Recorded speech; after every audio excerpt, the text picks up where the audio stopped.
Like the technology is going to continue to overwhelm us and blow our minds in the next 3 months, the next 6 months Yeah, for sure, the next exactly. year for really sure. But I just think that all the opportunities we think might go away, I think they're going to be around a little bit longer than we thought. My thoughts are that we're in a freaking AI gold rush, and I don't I don't know the exact answers. I don't know if we have all the answers, but I think you and I both kind of think that same thing. So like that's what I want the scope of our conversation to be. I've heard you say that, like we're in an AI Yeah. gold rush, right? Less and less am I convinced of that. Yeah. Okay, okay. You want to talk about that first? Yeah, yeah, yeah. So Tell me why less I and less. feel like I feel like anybody who would watch this video or listen to this audio would be among the first people to see new updates that Anthropic's doing, OpenAI is doing, the new tools, the AI agent improvements, everything. We follow this stuff. We're into this stuff. And we, I think, objectively mostly understand that the rest of the world is not. Yeah. The rest of the world is still Googling things. They haven't started chat GPTing things. I never Google anything anymore, period. And I haven't in about a year and a half. Nothing, right? But the rest of the world is. And so I think 6 months ago, I would have said, like, yeah, especially coding with AI. I assume we'll talk about that a little bit. And some of these use cases, it does feel like a gold rush. And I do think there will be a point where people will just use Siri or whatever the microchip embedded in their wrist or Right. whatever it is Right. to do everything. And so software is not going to be a thing. I believe that. However, and this is a recent development, every couple of weeks I encounter somebody or some company or something that is just so drastically behind the curve. It kind of shocks me. And they have also been slow to update, I guess you could say, right? Yeah. One example I give is, well, I'll tell you about my last job. This was years ago. This was pre AI, but I know those people are not going to adopt AI anytime soon. $7 billion corporation, healthcare, nonprofit. All the full time employees still have to like punch tickets. Even like me, I was an accountant. I was an accounting supervisor. Mm-hmm. I still had to punch a card every day, which is wild. No laptops, no work from home, literally nothing. And this past week, I was building a mobile app. First time I've ever done that. Very And cool. dealing with Apple and Apple's backend and all the softwares that Apple uses for this sort of stuff, it's still outdated and clunky and messy. And I just see these companies and understand how slow they are. And I see these people, even young people, who just aren't into this stuff. I think the AI gold rush is actually going to last longer than we think, despite the fact that technology is not going to stop, right? Like the technology is going to continue to overwhelm us and blow our minds in the next 3 months, the next 6 months Yeah, for sure, the next exactly. year for really sure. But I just think that all the opportunities we think might go away, I think they're going to be around a little bit longer than we thought. Ah, That was a long way to get around to my so point there, let but me. that's what I So think. at first, when you said, "Hey, I've changed my mind," I thought what you were saying was that you thought, "No, there is no gold rush." But what you're saying is you think it's like it's going to be a longer, more spread out opportunity, maybe like maybe even longer, just because of how slow some of these companies are to catch up, catch on, operate, whatever. Is that what you're saying?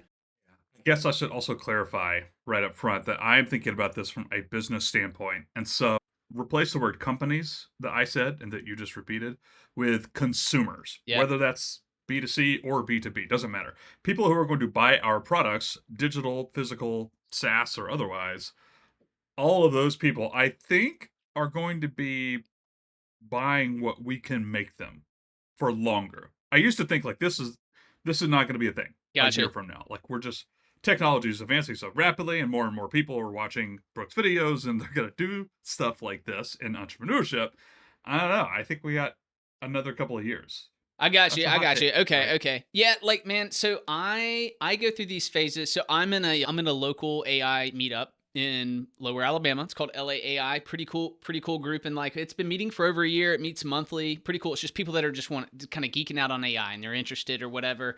And in there, I've kind of brought up the point a few times, like where almost I've let myself like get let down a little bit where I'm like, is there even a point for this? Like, it's like this stuff's moving so fast that like, do I need to learn anything? It's just going to come straight to me. And the people that aren't like adapting, you kind of made mention that like, you're like, yeah, just be straight on your phone or wrist or whatever. Like they're going to skip that line too. And so it's made me wonder, like, what are the smartest things for me to learn? Like, these are questions that I'm asking myself as I'm going through like building stuff and learning development stuff. Do you ever have any of those? Like, do you have any of those questions yourself? Like, as you're like going through and like new tools and building and whatever, or are you just full force ahead? Like, let me just, run and build.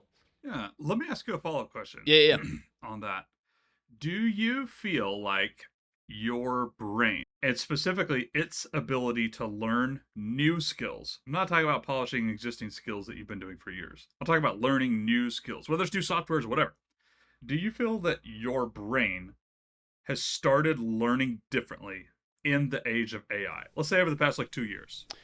That's a cool question. I don't know how to answer if my brain learns differently. I can tell you that I for sure feel that I've been able to expand what I'm learning because of AI.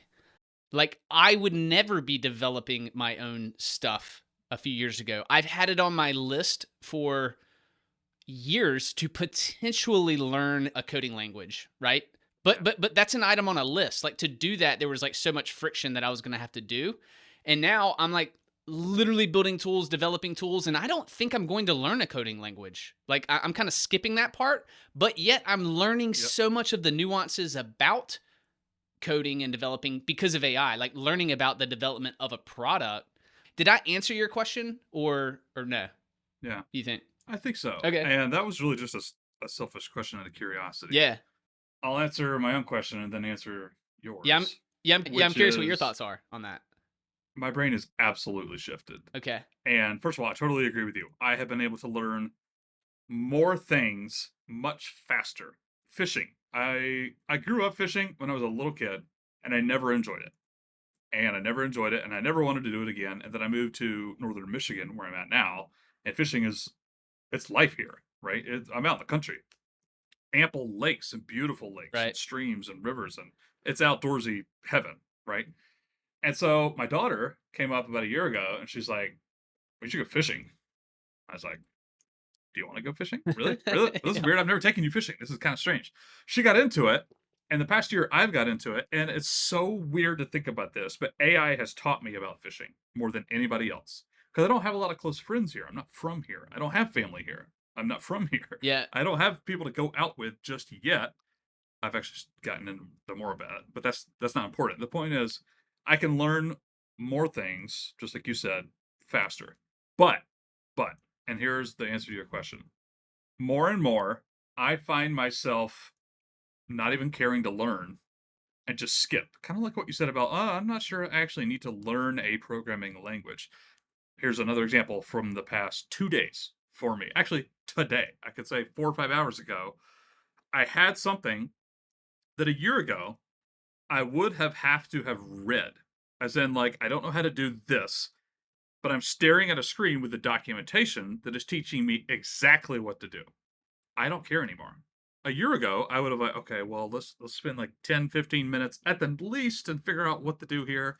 And now I've come to a point where all of my AI tools can read infinitely faster than I can, and they can understand infinitely faster than I can, and they're starting to become autonomous, or not autonomous, that's the right word. They can do it for me, right? And so more and more, I find myself like, oh, I would have learned this, but now I don't even care to learn. I'm just going to skip it. AI is going to do it, and I'm moving on to the next thing. Okay. A counter question though, unless you want to keep with that thought. Hold on. That's okay. Okay. Okay. A counter question. Would you have before previously read that documentation for 15 minutes because you wanted to learn it or because you had to read the documentation in order to move forward? Like, to me, I think that possibly is a bit of the difference. Like, I think, at least for me, because I've heard the argument that like, oh, AI's, I don't know, turn our brains into mush, and we're not learning as much. I'm like, I don't know, man. I feel like I'm able to pick and choose the avenues where I want to dive deeper, and I feel like I am definitely able to do more because I'm not having to learn every intricate detail in order to move forward. You know what I mean? Like, Totally. Or or do you think we're turning to mush like our brains because of AI? I don't like I don't know Eh, the answer. I just know how I why feel can't about it it. be both? Yeah, yeah, Yeah. yeah, yeah. Yeah. No, I totally agree with you. No, this was absolutely something that I didn't care about. I didn't want to learn, but I would have had to a year ago. Yeah. And so this actually brings me back full circle. So you did a good transition there, Brooks, and you didn't even know it. In fact, I don't even remember your original question, but I remember thinking of what my answer was going to be. Learn by doing. Yeah. Like we've heard this term for a millennia at this point, and now more than ever, I think there's no reason to really learn otherwise. You may enjoy learnings. In fact, if you ask the average entrepreneur, I'm convinced 99% of us will say, "Oh, I enjoy learning." That's crap, really. We enjoy what we want to learn things for. Mhm. Whether it's a sport, maybe it's pickleball, maybe it's learning how to fish, right? I don't care about that learning. I care about the doing, right? And historically, you could learn by doing. You could not have a fishing pole and you could go out there to the river or lake and like figure it out. Or you could sit down with your AI agent and you have no idea how to code and you do nothing and you just start from square one and just figure it out. And then, yeah, you will be doing things and you will learn as you do it. Okay, that's basic. Everybody knows that. There's another thing which I think is extinct now, which is I need to read a book to learn how to code. I need to go to a coding classroom to learn how to code. I need to get an engineering degree to learn how to code. I need to pick up a fishing for dummies book to learn how to fish. Those things I think really aren't needed anymore. And so for me personally, I think there's less of an excuse to not start things. Yeah. Whether that's new projects, new businesses, new hobbies, new anything. You used to have a learning curve, and now the learning curve is like shortcutted in a few different places on the curve. Yep. And so Yep. I think we start. I think we do things. I think we try things, and ah, I'm totally with you. I I don't know. That think was a really like long, yeah, long way around and your I think question. maybe the learning curve for that one item is shorter. And like the curve can stay as big and it can be as frustrating, but you can get more done in that time. So it's like you're doing more in that curve, but each of the Mhm. little segment, exactly what you're saying. Each item that you're learning, there's like friction is reduced. Like for sure, friction is like reduced from all across the board with this stuff. Okay, so you built a bunch of stuff, right? Like I heard you say in True. another like podcast, you're like, oh man, you've had just like a bunch of online projects. You were like, I don't know, 80 to 100, and that's like all kinds of stuff, right? From I know. like building sites and stuff like that. That's kind of like your whole kind of online like career, right? Yes, Okay. correct. If anything, I am well versed. Yeah, yeah, but like that doing all of that, like I'm such a big believer, man, in like in the compound effect and getting 1% better, and I see it in everything that like I'm doing, and I'm sure that you have been able to see it in that whole trajectory as well. Like everything like builds upon itself. Like everything that you're able to do now, you're probably able to do much easier because of all the previous stuff that's like it's kind of stacked upon itself. You're like, oh yeah, I've done that before. I've done that before. And you're able to kind of like probably move into new avenues. At least that's how I feel like with what I'm doing. Yeah, So tell me, so like some of absolutely. the recent apps, you've sold some apps, which is really cool. I've never done that. And that's on my list, man. I'm like, okay, this makes sense, like to be able to do that. Yeah. Was that your goal? Shockingly more straightforward than I ever imagined, by the Interesting. way. Okay. Okay. Yeah. Yeah. Yeah, 100%. What was your question? Did you want me to just talk about that? No, I was like, was that your goal when you launched the like those apps? Were you building them specifically to sell, or just like, hey, I'm building this thing, we're Mm-mm. to grow it, and then okay, and then it No, I have a major problem, and that is it's the first step, man. I don't have any. Yeah, it's true. I don't have any focus, and I don't want to have any focus. It's a boring life to me. Working on one project, working in one job, working on one product. Always has been since I have been old enough to think about these things. Decades, way before entrepreneurship, I've been like this. I get bored really easily and always have, and I don't want to focus on one thing. So, where that leads me is the decision to keep going on something, to stop on something. And so, yeah, I have 80 sites or 100 sites. I've done ecom and all these other things. 99% of those were very clearly, this is not going to work. And the more I did, the more I started to recognize when that was going to happen. This is not going to work. Those are the easy ones. You try something and you're like, that was really clearly a failure. I failed at this. Okay, move on. Maybe it's a maybe it's not even a different business, but like Maybe it's a specific marketing strategy or something more granular, right? Yep. The problem is when something works, but then you're like me and you get bored. So I started these companies and I started these apps and they worked. They got revenue, they got users, they got people using it, and that was kind of cool. But I'm not the person to like scale and I don't want to hire employees. I cannot stand any of that stuff and so on and so forth. And so I got to this point where I'm like, software, SaaS, I got a couple of $1,000s coming in every month.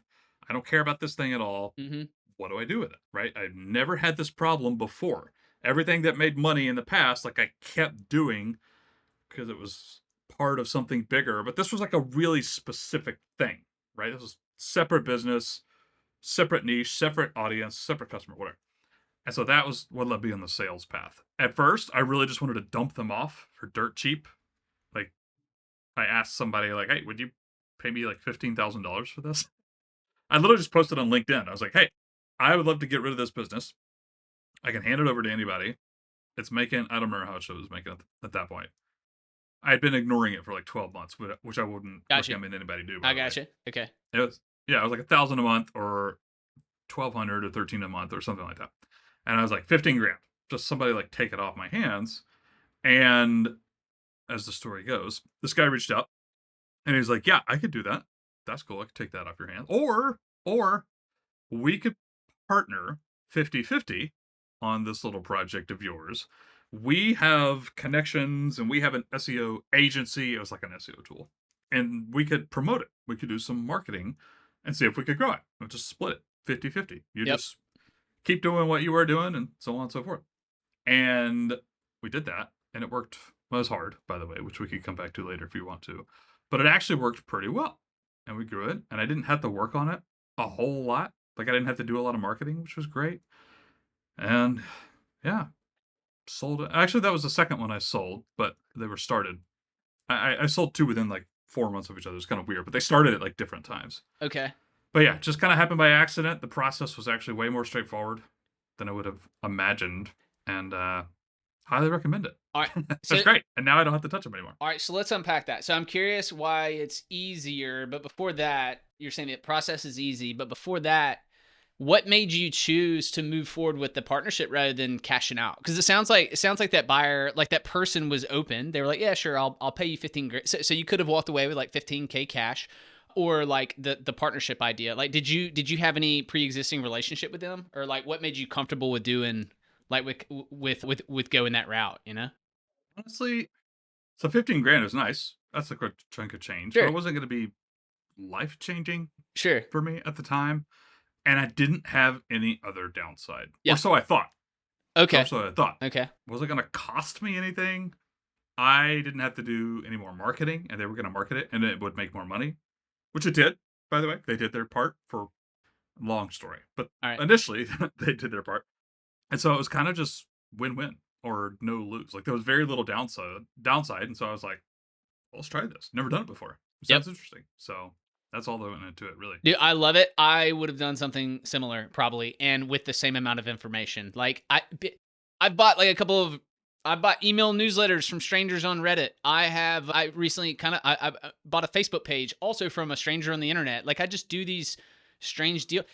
If I hadn't known you and I saw your LinkedIn thing, I probably would have been one of the guys sending you a message. Had I been like where I am now, like having a bit more knowledge and like development and stuff, and I probably would have been the one cooking you that deal. Be like, hey man, well like yeah, what about this? Like I love creative deals Yeah. and I love trying those. Yeah.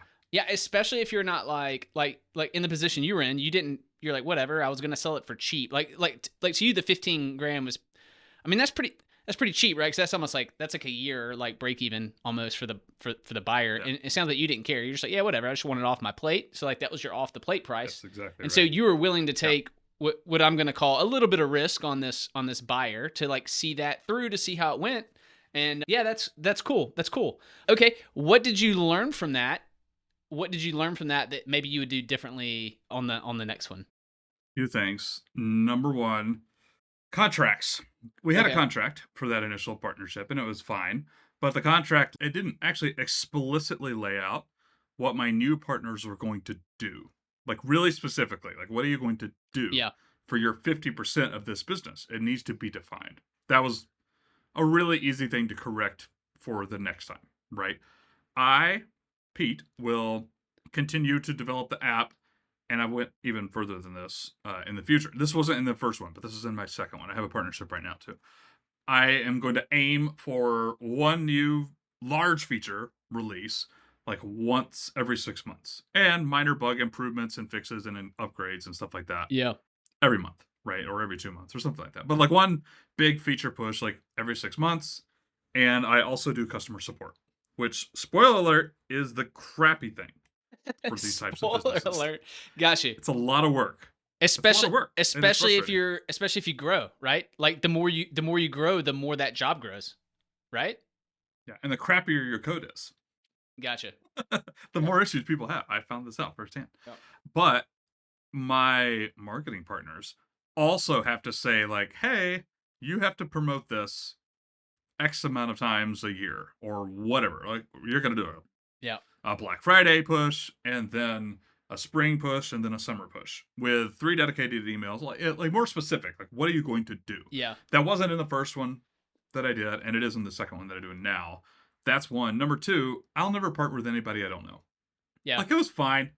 I could even mention names. Like, my actual partner for that first one was totally fine. He's a cool guy. I can message him right now and we could hang out. Totally cool.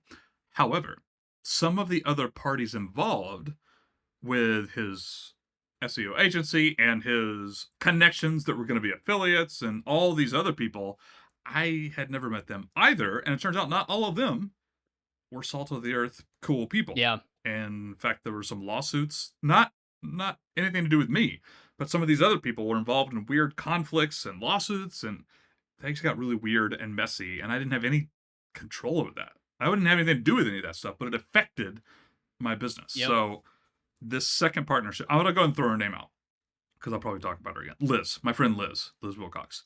So Liz and I are partners on this other thing, and I've known Liz for like a decade, Cool. and we've hung out in person. And she is totally weird and crazy, but also really chill. And if something ever went wrong, Liz would just text me, or I would just text her, and we would just like figure it out. And she's totally cool. That I can like, that just trumps everything else, right? Just knowing somebody and know you'll get along with them, at least mostly, and you know their personality, you know how to contact them, you know all these like teeny tiny little marriage things that you didn't know you needed Yep. in a partnership, but you do, right? And so Yep. that's going to be another one. Like, unless I have literally like hung out with said person in real life and met them more than once and hung out, no, I don't think it's a good idea to I'm partner with people. I'm totally with you there. There's a lot of value there too. Like that kind of shows people that like may be interested in something like this, that like real relationships mean real things. Like making real relationships with people that are, you know, online and building these relationships over time, like that has serious everlasting, like real serious value. Are you like, is the app that you're doing with her, is that like a public thing, or is that kind of private, or is that something you can promote, or how does that work? Yeah, listgadget.com. Yeah, I was like, shout it out, man. Listgadget.com. Cool. So Liz is in email marketing. That's her Yeah, I big was like, I thing. feel like I've heard A her name great before audience. online. So very cool. Okay. She's got some reach. Yeah, she's got some reach. She was on Survivor Okay. Okay. last year. Dang, that's cool. Another claim to fame, and she's been on all the big podcasts, and she's great. Nice, sizable audience, lots of trust. She's totally real with her audience, and it shows. And so, yeah, this was kind of like a natural fit, building an email marketing tool. So I what's guess you the, could say. if I'll put like, when I edit this, I'll put like an overlay of the tool and stuff, and we'll make sure we link it up and stuff. But if you're gonna give me like the 10-second pitch, List Gadget, like what does it do for me? It is embeddable tools Okay. to boost your email marketing engagement. It works with all the email providers: Kit, MailChimp, MailerLite, Drip, ActiveCampaign. Like, it doesn't matter what email marketing platform you Cool. use. Yeah. We Yeah. have Cool. polls. We have an email referral system where your subscribers can refer more subscribers, Yep. and like 5 or 6 other gadgets, quote unquote gadgets, that are available right in our app. And you just copy and paste into your emails and boost engagement. Very cool. It clicks, replies, opens, that sort of stuff. So I had a thought when I heard you talk about I heard you talk about the partnership. I think that's so smart. Like, especially with someone that you know or whatever, and it gives you, because I think in the development world now it's getting easier and easier to make a piece of software. It's kind of funny. I just recorded a video yesterday, kind of like alluding to what I learned in kind of this, like making what I just built live. It's called Track It and Save. It's like, from I have all these subscriptions. I'm sure by the time this comes out, I'll be fine if like someone goes to the website. I have all these subscriptions, man, like literally dozens. They're, like business Yeah. subscriptions. Some of them are like monthly, some of them are annual, some of them are whatever. There may be 1,000 tools that like do this for you. I couldn't find a good one, and I had one that I used for about a year, and it was decent. And I was like, dude, why don't I just build something? And honestly, I was using what I built for myself for like a couple of months, and I would like tweak the tool and do this. And then finally I was like, all right, let me just like, let me make this live. I'm not sure what my point in telling you that. Oh, I like coming back around was that you had like your partnership idea. It's so smart. And so you kind of have me thinking down that vein or whatever.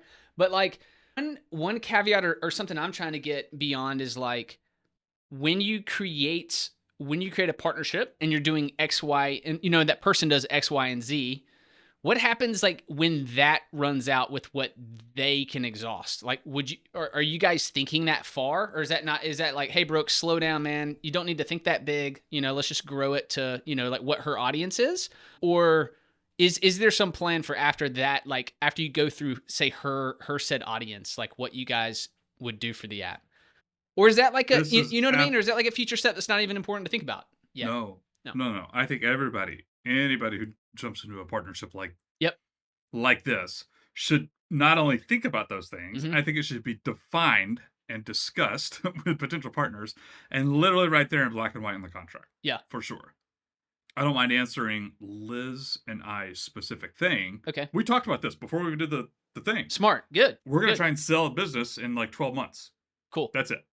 We're gonna like promote it some more. Maybe we'll run some ads, maybe we won't. I don't know. Yeah. But our goal is probably next summer or summer of 2026 to list it and start getting offers and buyers and just be done with it. Period. Got I it. mean, we discussed that right up front. We're gonna do this for 12 to 18 months and then sell it. And then boom. Got it. But even then, even if that's not your plan, I think again, discuss beforehand and put in the contract. We're gonna this partnership ends on this date. And then we work something out, some sort of buyout, or we discuss a buyout with an option to continue the partnership. Or like Yep. there's a million different things you could do, but I think it's insanely important to think about that stuff up front and put in the deal. 100%. Yeah. Yeah. That makes sense. And actually, you and her having that conversation, that like y'all's intention is to like grow and try to sell this thing. That that Oh yeah. that actually makes all the difference in regards to what my question was about. Like, oh, well, what about after like that is exhausted? Your whole intention is to like kind of communicate with her community, get subscribers, get revenue, and then sell it. So like that makes total sense. And like, okay. Yeah, that makes total sense. What platform did you sell your stuff on before? Did you do private sales, or did you sell them on like a Flippa or some kind of platform? Oh yeah. Brokerage, 100%. The first one was on acquire.com, Yeah. and the second one was Empire Flippers. Oh, okay. Okay. So Empire you've Flippers. Yeah. used multiple brokerages. Cool. Okay. Yep. Um, Long story. Wasn't my idea. okay. I highly recommend using them. I would never try and do anything otherwise. Yeah. I mean, I specifically talk about software. For software, yeah, those things are just too good not to. Yeah. It's worth it. Whatever I think it's 8%. It starts at 8%. I think it starts at 8% on acquire.com, a brokerage fee. Mm-hmm. I think it's 15% for Empire Flippers or whatever. Yeah, that's worth it. They have an audience of buyers. 100%. They do marketing. They 100%. find you people, they consult, they know how to edit your listing, how to present financials, how to work with due diligence. Like you Yeah. don't want to screw with that stuff. Unless you're like a bona fide company with employees who do that. Oh god, no. Just like Yep. use a brokerage. It's worth it. 100%. Plus, Flippa's there. good too. I know a bunch of the guys at Flippa and they're cool. Yeah. Yeah. Cool. Yeah. Who do you think you'll list with for this one with you and Liz? I hadn't thought a ton about it, Okay. to be honest with you. Okay. I hate to say it, but not Empire Flippers. Okay. It's either gonna be acquire.com or Flippa. Yeah. Okay. Yeah, and that's totally fine. I just didn't know if that meant like, yeah, if you had a favorite or a non-favorite or whatever. But And a non-favorite. I had a Yeah, non-favorite. yeah, sounds like you have a non-favorite. Yeah, totally. What I'm about wi you? Is it, oh no, you just went live. You just went live yeah, yeah, with your yeah. app, or it's like right at that point Yeah, at the like time of literally, recording. literally, I turned. Yeah, literally, I turned it on, and I had two people look at it. They gave me some feedback that I've already adjusted. Yeah, yeah, it's like, yeah, literally, I just turned it on. But such a cool learning experience for me, I will say. Like, learned more about databases. I learned more about authentication, like Google authentication. Again, just expanding that knowledge horizon, and like it'll make the next one easier. I feel like you're about to ask me something. I was gonna ask you if I could ask you more questions. Yeah, yeah, yeah, yeah. Sure. What was your stack? I mean, just like the big ones. What you Yeah. use So Cloud Code? I What's your AI I tool? built this site 90% a lovable conversation. So using it, yeah, it like AI website builder. Now I have Claude Code is like something that I use. Like I had not used an IDE within the like ever in my life until like 3 months ago, and finally did that like Claude Code, and so I've used some of that. So Lovable uses, I think it uses like React components, right? Like React, JavaScript. Depends. I'm pretty sure is like Right. what I thought is like what Lovable kind of like by default uses. Oh, so interesting thing. Well, I haven't looked at my project files folders. I have a live website, and I haven't even looked at those folders for this project. So it's kind of weird. It's kind of interesting. I built some other projects where I've learned, and I'm like, cool, committing this to GitHub, putting my project there, doing this. But for this specific project, I just did it differently. I had a whole conversation. I mean, I was in Supabase some. I was in like Resend some, setting up a domain to send like notification emails and stuff like that. I feel pretty good about it so far. And so for me to be able to do that build like in the way that I did it, I think means that that tool itself is getting better. Because when I first launched and started the site like 4 months ago in Lovable, there were all kinds of errors and stuff. And now like AI is fixing its own errors like quite good, and like the feedback and having a conversation with that I'm gonna call it a developer, like with that developer is like really good. Like if you can explain like like UX and UI stuff to it, and like what you want, man. I don't know, I'm just like I'm blown away. Like my mind's just blown by like what you can do. so you use Lovable, which I don't recommend, but Yeah. okay. For what Re- reason? Because going forward I may not use Lovable again. But yeah, I'm curious like what your thoughts are. a few things. Number one, Lovable is just using all of those other tools that you mentioned Yep. behind the scenes. Yep. It's just a wrapper. That's number one. Number two, you're going to have far less actual control over the long run with specific code. You mentioned not looking at project files and folders, not using an IDE, especially. I have gotten to a point now, or in the same way, using Cursor or Claude Code or Codex or whatever, Yeah. for sure.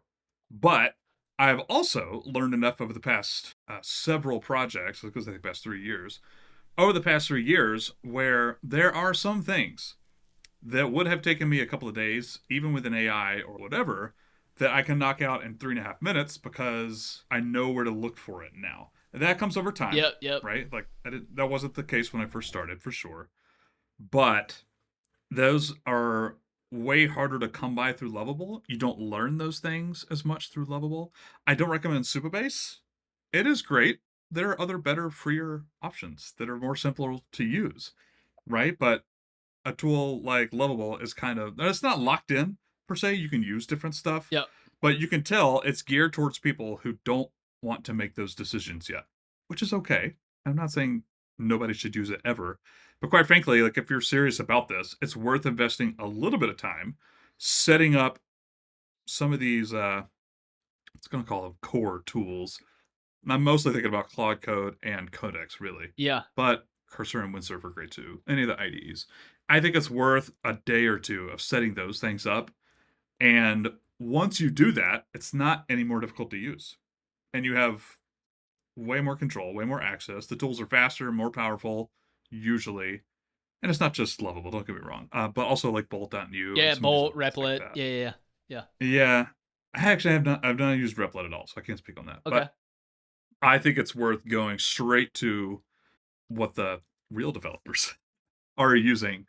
It's not that hard to pick up. It's not that much harder to learn, and you have more power at your fingertips. Sure. I agree with you. I agree with you 100%, and I'm equally happy that I built this project the way that I did, because it was just interesting to see that, like, I could get to a similar outcome with a very, very, very extended back and forth over time conversation with my developer. I thought it was really cool. Now, Lovable kind of ties you in there, so it's kind of interesting. So I tied my domain in with Lovable. Like you wouldn't even know it's built built there or hosted there or whatever. But Sure. like I mean, it's smart of them the way that they do what they do, because I'm pretty sure they want people. Obviously, they want people to build there and then, like, host your project there and like run it there or whatever. But I was kind of thinking yesterday. I was like, cool. I don't want to be tied to Lovable. So cool. I have this project in GitHub, so I can move this project wherever I wanted. And then I'm thinking, like, why does that matter? I move it to like Vercel or Netlify, like Netlify, and then I'm like, well, I'm just hosting it there. Like, what's the difference in regard to that? The Supabase thing, I've heard you talk about Firebase. Is it Firebase? That's Google's product, right? Yep. Okay. Yeah. What do you I think it's a little know bit more beginner friendly, but and far cheaper. But yeah, Firebase is? yeah, for sure. So why? Yeah, like, what are the differences that you know about, like, Supabase and Firebase? Because I definitely have on my list for my next project is to use Firebase, and I'm kind of talking about like the AI Studio like builder, which I think is really interesting. It's kind of like something that's kind of brewing over there at Google. I think Yeah. it's kind of crazy, but like, yeah, why Firebase versus like Supabase? Just from like your opinion. It's just more beginner friendly. Interesting. That's Okay, it. cool, cool. I think a seasoned developer who has been around for several years and knows enough about SQL or Postgres databases or whatever, Yeah, they're not going to have any issues with using a Supabase. Again, I'm not talking about price. It's also cheaper. I yeah, mean, straight up, or not the free tier, but like the pay as you go tier on Firebase is like just mind bogglingly generous. got Like it it. just blows my mind how generous it is. It is cheaper for sure. But literally going in and looking at a database, I've used Superbase, I've used Pocketbase, I've used Firebase, all the bases. I've used MongoDB and a few other ones that are not backend as a service, quote unquote, Hmm. the bases, right? Not a XYZ base. And Firebase is by far the simplest and easiest to navigate, to go in and look for something. I will say it doesn't have the best search functionality Okay. because it's actually not meant to be used that way. It's meant to be used with their CLI, their command line tool that Yeah. you just install once on your computer, and then you can search your database and your Firebase account and all that stuff there. That's how you're like supposed to search. So the search functionality is a little bit lacking, but literally just like opening up the browser and pointing and clicking and doing things, Yeah. I think it's by far the most user friendly, navigable is what Love I was it. going to say. No, I love it, man. Navigatable, is that a word? It 100% is. It is now if it Okay. was not. So, yeah, Yeah. that excites me, man, because it's on my list for sure, cuz I'm like, "Oh yeah, I've heard about it." I think I have another long story. I won't go into it, but it was like a pitch competition. I built a tool. I'll say like what it is a Google Analytics like dashboard replacement, basically, to make like Google Analytics sucks pretty bad. Like just like the Yeah. like how you navigate it. And I was like, I wonder if I can pull my information in a better dashboard. And I was able to do it. So, and then afterwards, like, there was a sponsor that was a marketing agency. He was like, "Hey, are you going to make that available?" And I was like, "Why, yes I am. Why, yes I am going to make it available." And then another buddy of mine is a developer, and he was like, "Hey, are you going to open source that?" And I was like, "Well, how about you build it with me, and like let's have fun and build it and see what happens." So it's its own project, and I think we're going to use Firebase for that project. Is a very long way for me to say that. So like I've been Yeah. wanting to use it or whatever. So okay, I have a question, man. You were talking about setting up. You're like, it was easier than you thought to like sell the software tools. Did you have the software tool? Did you have any issues with like accounts that you used to set up those tools? Like as simple as like email address. Is that something that you think you Oh should yeah. like think about up front and separate as much as you can? Or like, Oh yeah. I put out a YouTube video on this a oh, couple of okay, weeks okay. ago. 100%. We're gonna link that And up. let me actually skip to the bottom line with that train of thought. The transition of selling a company can be a massive headache Or it could be one of the biggest selling points. I mean, not like you're selling a $3 billion Microsoft is buying my thing. No, no. But you vibe code an app and you're selling it for anything less than like 100,000, $250,000 or whatever, like this price range, right? Where the due diligence is literally just going to be like a couple of people involved, not 50 lawyers. This is what I'm talking about. The fact that you can say this will be a very simple transition. It was my company one day, and the next day it's your company, and everything that entails. That's a massive selling point. So that's the bottom line. Before the bottom line, what you asked about, I highly recommend people create a free Gmail for. I built a.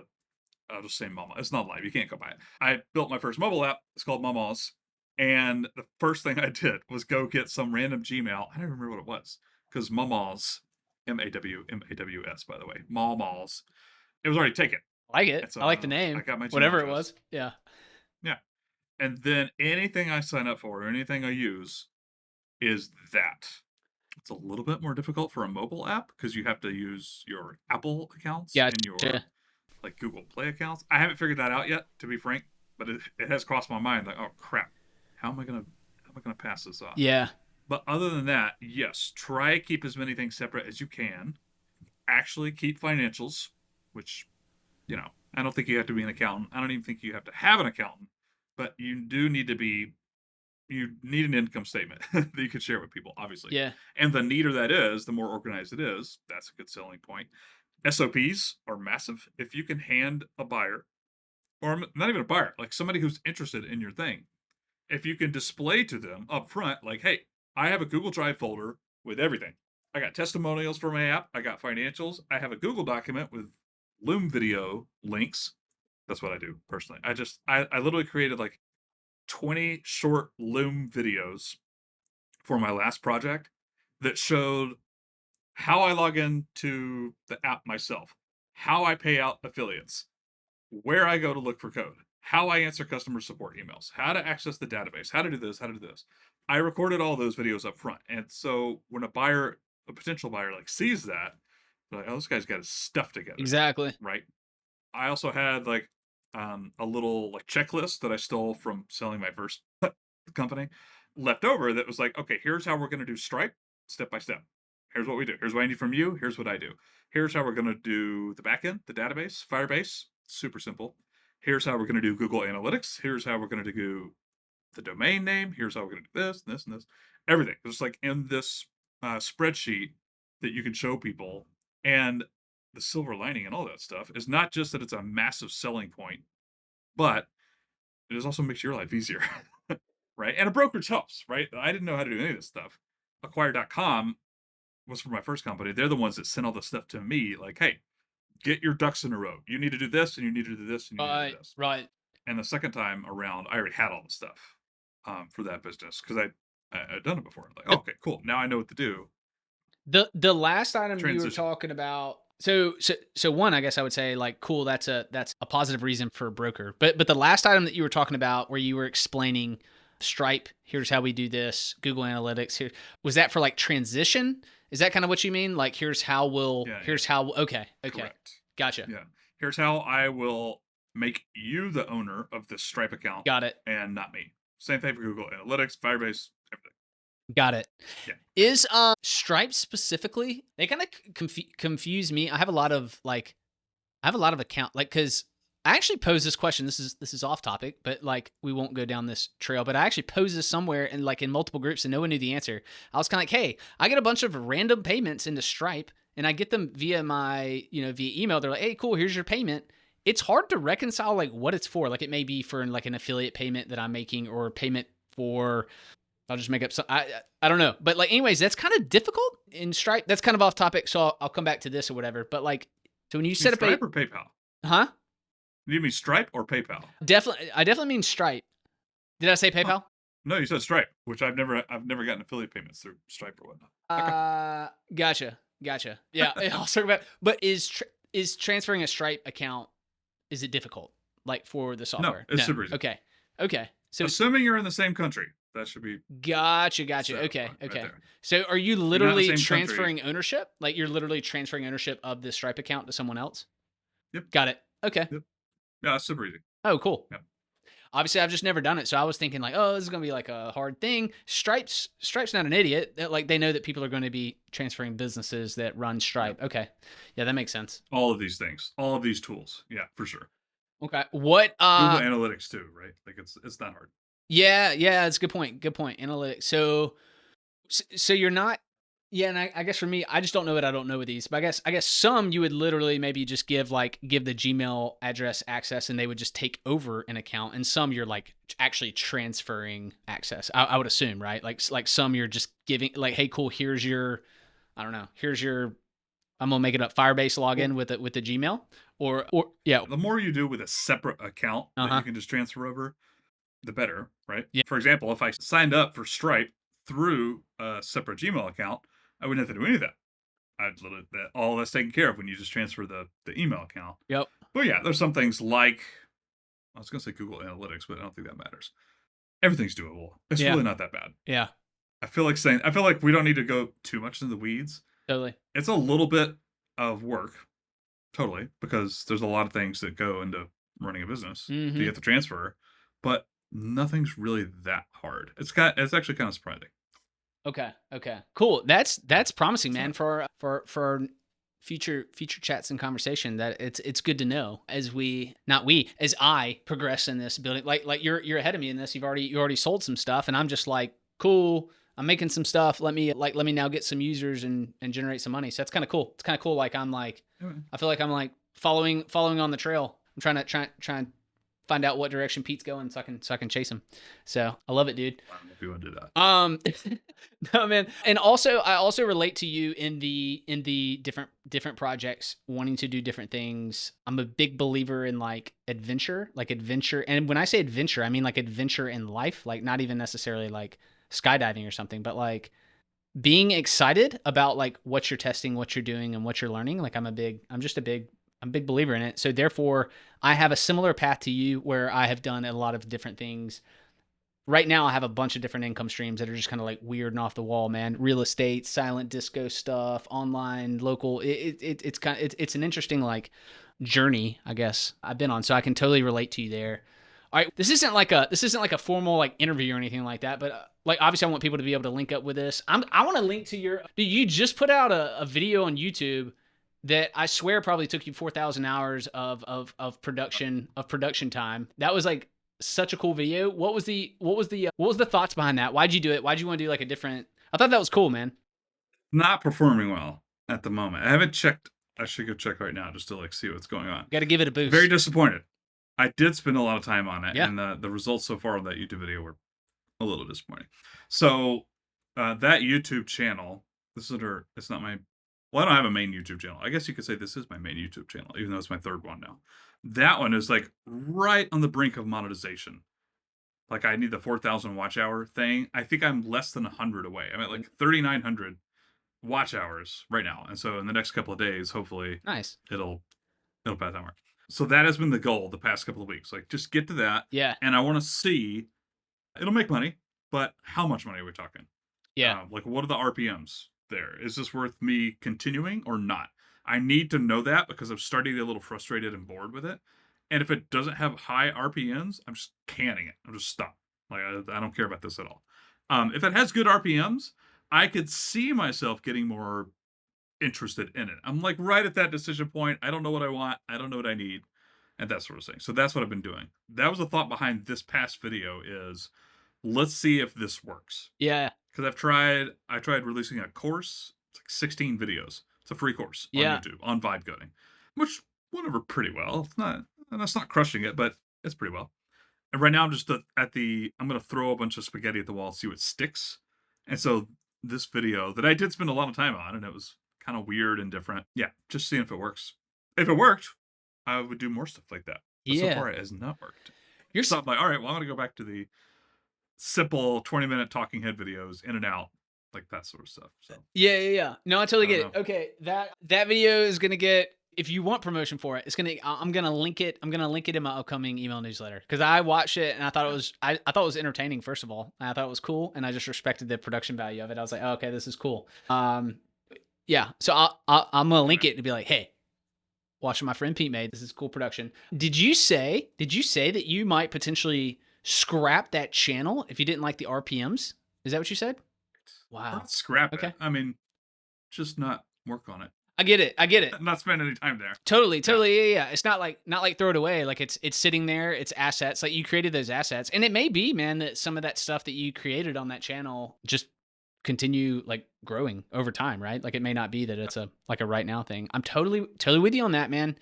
You So I'll tell you why I did that, or why I'm thinking about it that way. Yeah. My second YouTube channel has millions and millions of views, and it earns pennies. got it. It just happens to be in a niche where views are just so easy. I know how to get views on this YouTube channel, and it has over 100 videos on it at this point. That's not a problem. But the RPMs, how much I get paid Yeah. per 1,000 views, is just pitiful. It's almost nothing. And affiliate marketing in this niche is also like not very lucrative. And so I just can't justify spending a lot of time there at the moment. I don't know how many subscribers Talon has. It's not a ton. It's like 9,000 or 10,000 or something. But Gotcha. yeah, no, it just doesn't make a lot of money. Is that channel? Is that like a faceless? Like is that? I mean, is that a public channel? Can you talk about it, or do you like? Do you kind of not talk about it? Hey, you can go look at it. Oh. If you look, if anybody's watching the video, right here is a mechanical keyboard. And here's another one. Yep. And Oh, you're a There's another one. mechanical keyboard guy. I'm a mechanical keyboard guy. Oh, that's And cool. so the channel is called Keeb, Keeb, Keeb News. Yeah.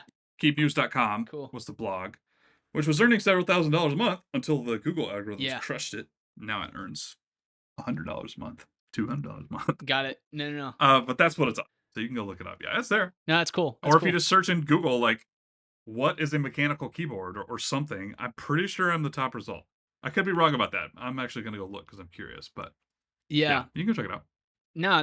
That's cool. That's cool. No, I love that you. No, I love the. Yeah, I mean, I love the testing different things, and no, I totally feel your pain. I run a local media brand in Mobile, Alabama, and like SEO was pretty killer for us too until the last couple of years or whatever, which is totally fine. Like a lot of people were upset about it, and I'm like, hey man, nah man, like it is what it is. I started seeing SEO as just a traffic channel, and I'm like, oh cool. Like you just have to. It's just a traffic source. I think all of us, people in the blogging world, we definitely got like spoiled, if you will, with with traffic, like easy flowing traffic from Google or whatever. But like I feel like for me, I feel like it's good for me as like a business guy, because I'm like, oh cool. All these platforms change over time. They all go through their own shifts. Things may change back, whatever. And that's like, yeah, that's just like the story of it. All right, cool. We were done earlier, and then I circle back and ask your question. But like, let's definitely direct people strategically to like where you want them. Yeah. Well, I would like about 100 more watch hours on YouTube, so Right? people can go do that. No, by the time this comes out, I'll hopefully have that. Yeah, I send out a newsletter maybe like 2 or 3 times a month. Most of the time, it's just like a roundup of interesting things I found, but recently I'm getting back into more of like just one thing per email. Yeah. Here's a cool thing. Yeah. So I guess it's that, right? PeteMcPherson.com or doyouevenblog.com. Both of those go to the same email address. Cool. That's pretty much it. Cool. All right, dude. Yeah, we'll get people to sign up. Yeah, man, I'd be open to. I'm gonna come up with another topic, like another catch up with you again in the future, and we'll be a little bit more, maybe a little more structured next time. Like maybe we'll talk about specific projects and what we're doing, XYZ, like how we can like help each other and help others out there. Yeah, I want to hear how your launches go. Yeah, 100%. Like both of them. Yeah. Oh yeah, 100%, man. Yeah, I think that would be the interesting kind of conversation for us to have, because it's like things that you're doing that I'm doing that like other people are trying to like figure out and learn and stuff too. So we can get a little more like structured on those items in the future, man. So yeah, it'll be great. So, all right, man. I'm always down. I enjoyed hanging out with you, man. We'll talk more. Thanks, more brother. soon. Yeah, dude. Take care. All right. See ya.